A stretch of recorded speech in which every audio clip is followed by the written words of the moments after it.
Morning मित्रांनो. काल आम्ही मनालीला नाही गेलो कारण आम्हाला अटल टनलचा व्ह्यू घ्यायचा होता आणि रात्री अटल टनलचा व्ह्यू नसता भेटला. तर अटल टनलच्या अलीकडे जवळपास 20 किलोमीटर आम्ही मागे थांबलो आणि तिथं स्टे केला आम्ही त्या हॉटेलमध्ये. आणि आज सकाळी आता निघतोय इथून मनालीकडे आणि अटल टनलचा व्ह्यू कॅप्चर करायचा प्रयत्न करणार आहे. आणि ज्या हॉटेलमध्ये आम्ही थांबलो होतो म्हणजे तो होमस्टे आहे त्याच्या समोर व्ह्यू बघा,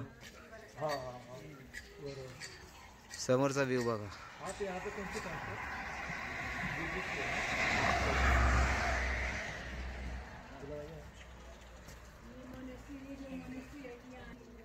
चला आता डायरेक्ट गाडीवर भेटतो तुम्हाला. तर चला मित्रांनो, आम्ही निघत आहोत आता अटल टनलकडे. अटल टनलकडून मनाली, अटल टनल थ्रू आम्ही मनालीकडे निघणार आहोत. तर चला. तर मित्रांनो समोर बघा, हा डोंगर बघा कसला भारी आहे, जबरदस्त कसला व्ह्यू आहे बघा, एकदम क्लिअर वातावरण आहे. तर मित्रांनो अटल टनल आलेलं आहे, आम्ही अटल टनल एंट्री करत आहोत. तर हा ब्रिज लागतो अगोदर आणि तुम्हाला राईट साईडला दिसत असेल तर तो पत्रा आहे, हिरवा पत्रा, तोच अटल टनल आहे. सो चला आता बघूया, आतमध्ये जाऊया आपण. तर हा आहे अटल टनल रोहतांग. तर आपण अटल टनलमध्ये एंट्री करत आहोत मित्रांनो. चला, अटल टनल खूप लांब. तर मित्रांनो अर्ध्यापर्यंत आलेलो टनलमध्ये आम्ही. टनल काही संपाचं नाव घेत नाही आहे, खूप लांब टनल आहे हा. कधी चालू आहे आम्ही.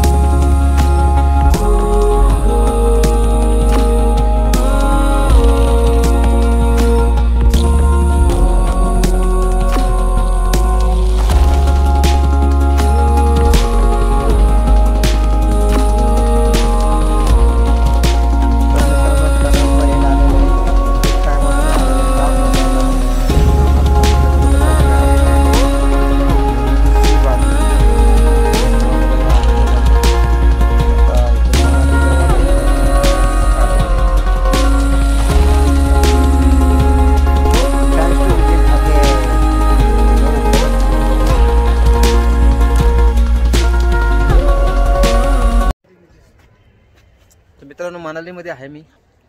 इथून आता हा जो रोड दिसतोय हा हडिंबा टेम्पलमध्ये चाललो आम्ही. मनालीमध्ये आता हे नाही आहे, स्नो नाही आहे, त्यामुळे स्नो रायडिंग वगैरे आम्हाला ते काही ॲक्टिव्हिटी करता येणार नाही. सो आता इकडं वरती चाललो आहे हडिंबा टेम्पलला. समोर बघू शकता झाडं कसली मोठी आहेत आणि ही वाट आहे पूर्ण जायला.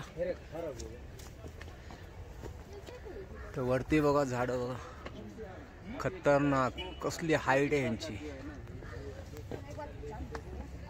जवळजवळ 100 फुटाच्या वरती पण हाईट असेल आरामात.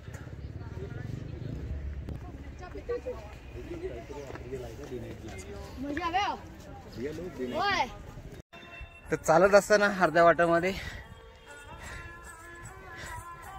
एक मस्त हे भेटलंय, आवाज ऐकू शकता तुम्ही. तर दाखवतो तुम्हाला.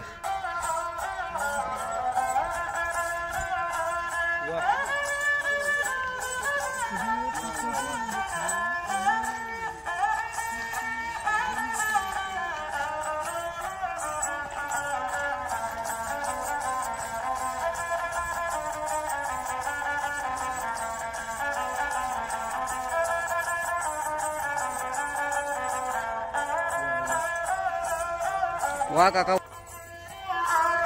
मुझे कोई सेवा हाँ देंगे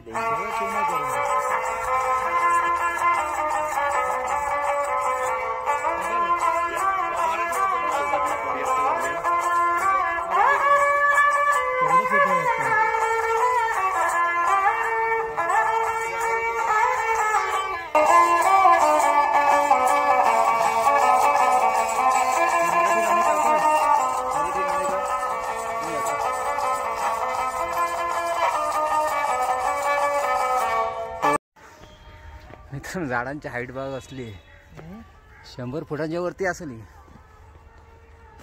आरामात. तर हडिंबा टेम्पलच्या अगोदर हे असं मार्केट लागतं. ते लाईव्ह पेंटिंग करून देतात आपल्याला. तर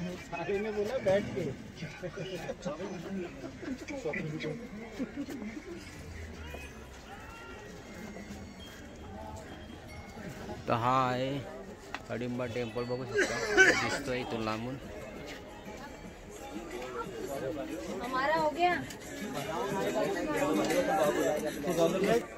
तर हा मार्केट आहे अगोदर, याच्या हडिंबा टेम्पलच्या अगोदर मार्केट लागतो सगळा. तुला बघत होतं ना याक.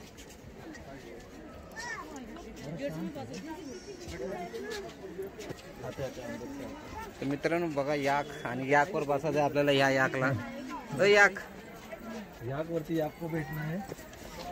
पुढं व्हिडिओ काढायची परमिशन आहे का ना माहित नाही, बघतो असेल तर काढून घेतो. ससा बघा ससा. एक मिनिट,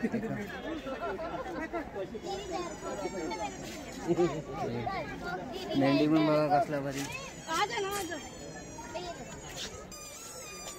तर समोर आहे हडिंबा टेम्पल, तुम्हाला दाखवतो बघा. जबरदस्त आहे हडिंबा टेम्पल. तर हा किती जुना आहे याची जरा इन्फॉर्मेशन काढतो आणि नंतर तुम्हाला ब्लॉगमध्ये सांगतो. तर आम्ही आता लाईनला राहिलो. तर लाईन किती आहे, ही लाईन अशी जाऊन परत मंदिरामध्ये, आणि मंदिरातून येईल. आता बघूया मंदिरामध्ये व्हिडिओसाठी परमिशन आहे का, असेल तर मग आपण व्हिडिओ घेऊ पुढे. आम्ही सगळे लाईनमध्ये आहोत. पप्या मित्रांनो हडिंबा टेम्पलला बघा साईडला काय असेल.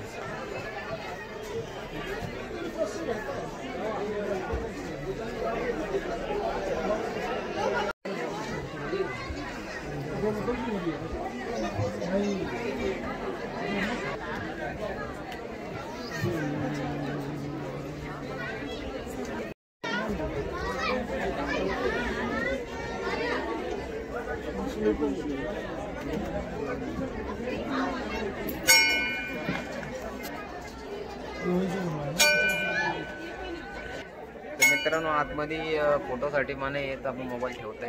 दर्शन घेऊन आम्ही बाहेर जातो. तर मित्रांनो दर्शन झालेलं आहे. आतमध्ये फक्त एक असं कातल आहे, कातलाच्या खाली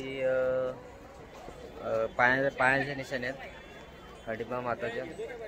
तर चला जय जिजाऊ, जय शिवराय, जय शंभूराजे. आज आपण मनालीमध्ये आहोत आणि मनालीमध्ये हा जो हडिंबा टेम्पल आहे याचा संबंध डायरेक्ट महाभारताशी येतोय.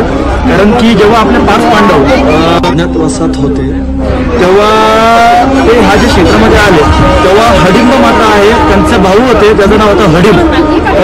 त्यांचं ह्या क्षेत्रावरती राज्य होतं आणि ते इथली जी रयत होती किंवा इथली जनता त्यांच्याकडे खूप अत्याचार करत असतात. आणि ही गोष्ट जेव्हा आपले 5 पांडव जेव्हा आले तेव्हा समजले भीमांना, तेव्हा भीमाने त्यांच्याबरोबर युद्ध केलं आणि त्यांना इथं ठार मारण्यात आलं. आणि ज्या हडिंबा माता आहेत त्यांनी असा संकल्प केला होता की माझा जो भाऊ आहे हडिंब, त्याला जो मारेल त्याच्याबरोबर मी विवाह करेल. तेव्हा हडिंबा माताचा आणि भीमाचं विवाह झालं. परंतु आपले जे भीम आहेत त्यांना माहिती होतं की पुढे मोठं युद्ध होणार आहे, म्हणून त्यांनी हडिंबा मातेला सांगितलं होतं की मी फक्त 1 वर्षभर तुमच्याबरोबर राहू शकतो, याच्या पुढे मी राहू शकत नाही. आणि त्यामध्ये त्यांना एक पुत्र झालं. त्या पुत्राचं नाव घटोत्कच. त्याच्यानंतर आपले जे पांडव आहेत 5 पांडव निघून गेले. पुढे निघून गेल्यानंतर जसे घटोत्कच आहेत ते मोठे झाल्यानंतर हडिंबा माताने काय केलं, जे सर्व राज्य आहे ते राज्य त्यांच्याकडे सोपवलं आणि हडिंबा माता पुढे ह्या जंगलामध्ये येऊन हा जो मंदिर आहे त्या मंदिरच्या दगडावरती ते तपश्चर्या करायला लागल्या. आणि ह्या ज्या आहे राक्षस कुलामधून येत होत्या. त्याच्यानंतर त्यांनी जेव्हा तपश्चर्या केल्यानंतर त्यांना दैवत्व प्राप्त झालं आणि दैवत्व प्राप्त झाल्यानंतर त्या इथून निघून गेल्या. त्यांच्या पायातून मंदिरामध्ये आलात तर त्यांच्या पायाच्या ठशा अजूनही या मंदिरामध्ये आहेत. याच्यामध्ये शिकण्याची एकच गोष्ट अशी आहे की जेव्हा चांगल्या व्यक्तीबरोबर किंवा एखाद्या देव माणसाबरोबर आपण जर राहिलो, आपण राक्षसी जरी असतो तरी पण आपल्याला दैवत्व, आपल्याला देव पण प्राप्त होतो, हे त्या मंदिरामधून शिकायला मिळतं. हडिंबा मातेच्या दर्शनासाठी बरेच भाविक येतात. ही जी हडिंबा माता आहे तिला काली मातेचं स्वरूप आणि दुर्गा मातेचं स्वरूप त्यांना अनुसरून ह्या मातेची पूजा केली जाते. जर कधी मनालीमध्ये आलात तर या मंदिराला नक्की भेट द्या. जय शिवराय. तर मित्रांनो हा हिडंबा टेम्पल नंतर या साईडला त्या साईडला घटस्फोट मंदिर आहे. तर तिकडे आम्ही चाललो.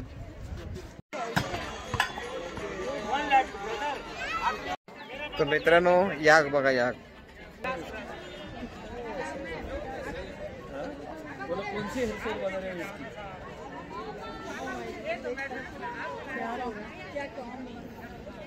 पप्या तुला फोटो काढायचा ना बसून. ए याला फोटो काढायचा प्रशांत, याला फोटो काढायचा ना बसून.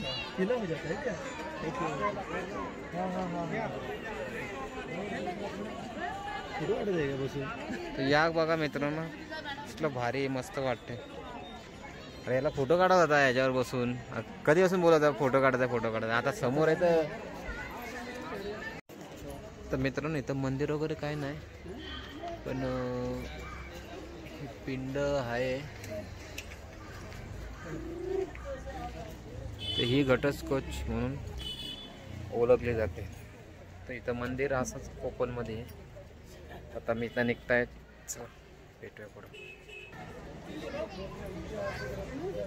तर हा स्क्रीनशॉट मारा आणि वाचा, ज्याला म्हणजे वाचण्याची हे आहे घटस्कोचचे. तर मित्रांनो मनालीमध्ये आलो. तर बाकी काय ॲक्टिव्हिटी नाही आहे, पण ही बंजी म्हणून आहे ॲक्टिव्हिटी. तर ती मी करतोय, तुम्हाला व्हिडिओमध्ये दिसेल. तर ही पूर्ण वरती जाते. तर बघूया, ट्राय करूया कशी आहे.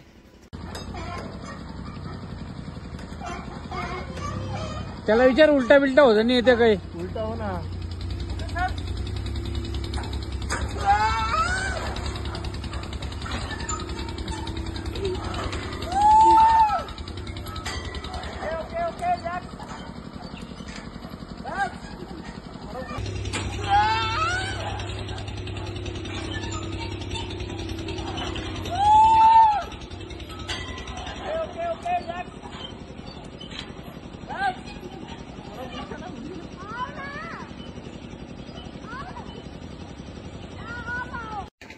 तर मित्रांनो बंजी जंप झालेली आहे, पण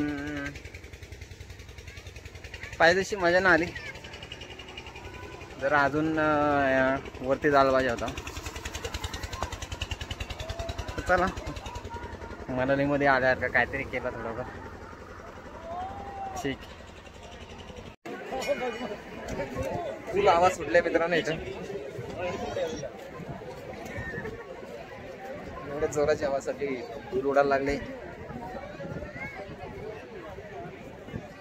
चला इथून निघतो आम्ही आता रूमकडे.